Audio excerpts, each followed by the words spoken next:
Hi, everyone. My name's Chris Williams, and welcome back to my listening project.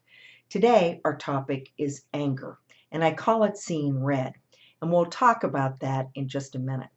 But first, I want to mention again that this vlog is very much about looking at our life's experiences, our emotions, our ways of thinking through the lens of listening, particularly as it relates to listening to that inner sacred part of ourselves. And whether we're calling that sacred part spirit, higher power, divine, God, it doesn't matter.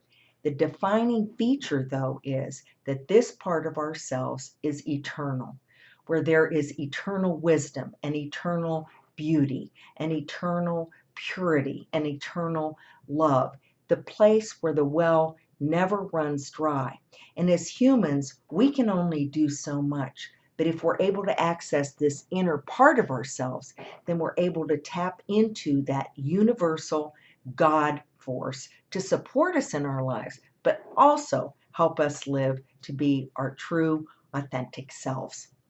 Now, in the course of being human, we experience all kinds of difficulties and situations that block us from this inner part of ourselves. And one of those things that I recently experienced that came to the forefront for me is anger. And this past week, I had an experience where I literally was seeing red. I was so upset. A simple thing. I called the phone company, our local phone company, for a simple change request. And in the course of that change, what happened was the phone company cut off inadvertently our internet service. So for 6.5 hours, I was on the phone being passed from one customer rep to another, each time having to start from square one to explain the situation and what happened. Each time either being passed on to someone else or cut off completely without being called back. Well, the closer I got to dinner time and the longer I was sitting there, the angrier I got. And when I reached about the 11th or 12th person, I literally was exploding with anger. And I felt like one of those room heaters that is bright red that heats up the room, and it was about to explode. So as I found myself yelling and losing control, I thought I have to detach from this situation and just remove myself from it and get off the phone. The next day, my husband, after a couple more hours, did resolve the issue. But for me, it took about 24 hours to allow that anger to disperse from me and from my physical and emotional and a mental and spiritual bodies to allow that to release.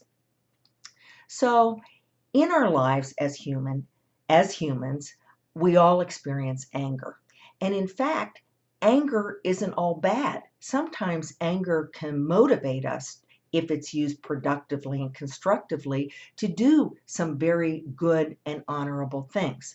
But when anger starts taking over and controlling our lives, and when this happens, keep us from experiencing the everyday joy and love and all those good things, even fun in everyday life, then we need to step back and take a look at this anger. How do we experience anger and the consequences for that anger? And you can get sort of a hint that you're not looking at this perhaps in a way that's the most positive when these experiences happen, like what happened to me, or when you're in traffic and somebody cuts you off and all of a sudden, the hand gestures start and the swearing starts. And if we can step back and take a look at that, we may see that maybe it wasn't the guy that cut us off that we're so angry about. Maybe there are some other things that we need to explore. So just even knowing the toll that anger can take on our inner part of ourselves, and then the consequence of that, of what it has in our everyday lives. Well, just realizing that is very important. And so the bottom line of all this is taking a look at how listening and listening within can help us deal with the anger that is going to occur in our lives. And as I've said before, and I'm doing this right now, so it's not something I'm just saying, oh, you need to take a look at this. No, I need to take a look at this. And what I'm doing is saying, okay, dear God within me, please help me. My intent is to look at this anger, not just the anger with the phone company, but the anger that I have within me. Are there any situations or people or things that are occurring that are blocking me and allowing that anger to control me and blocking me from that true being and that best self that I know that resides within me? So, as always, I start with my intent. I pose that question to my inner self, and now I allow. And without judgment, I can sit back and observe and say, okay, what anger is in my life? What might I want to take a look at? And only then, when we can view it through this lens of observation, can we allow this dispersing to take place and this commitment to allow this anger to be released.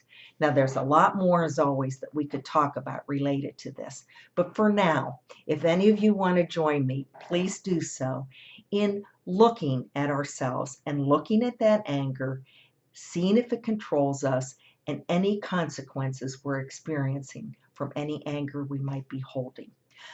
I'm going to take a spring break for a couple of weeks, so I'll join you back again within 2 or 3 weeks.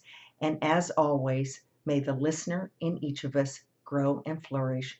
Thank you so much for joining me today.